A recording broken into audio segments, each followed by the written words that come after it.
joins us now. If I remember correctly, yesterday we saw an absolutely incredible market swing.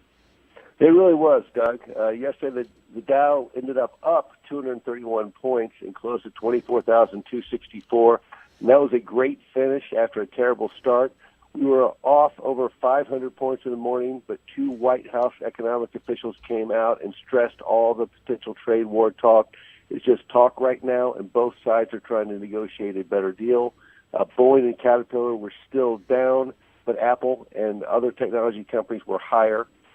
And the yield on the 10-year U.S. Treasury ended up to 2.78%. So it turned out to be a great day. ADP report, what's up on with the numbers there? Yeah, ADP report released yesterday showed a healthy job market. U.S. employers added 241,000 new jobs in March, with mid-sized businesses adding almost half of that total. This was almost 2 times the amount of jobs added in March of 17, and this is the 5th consecutive month where we added over 200,000 jobs. So you could put some grape jelly on your pet food, I guess, if J.M. Smucker's and the Ainsworth pet nutrition deal goes through. I guess you could.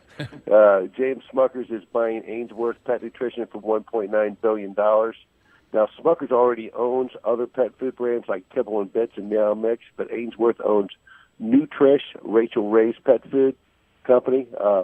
Also, Smuckers said they were exploring a possible sale of their baking business, which includes Pillsbury and Hungry Jack.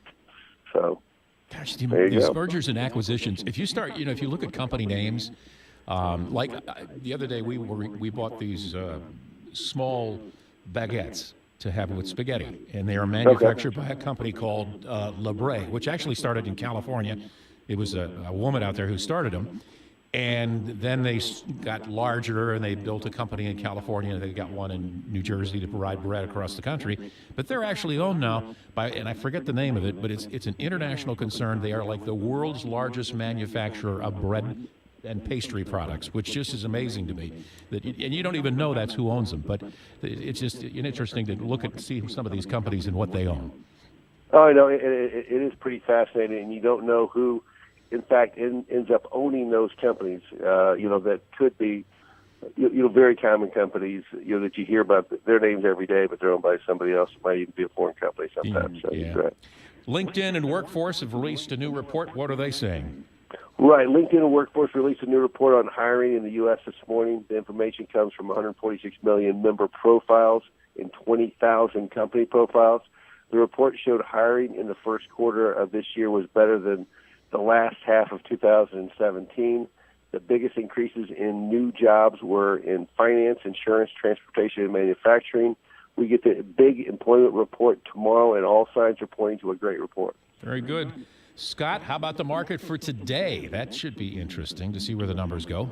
Right. The futures right now look up 100 points. We get another look at the job market with the first-time job list claims.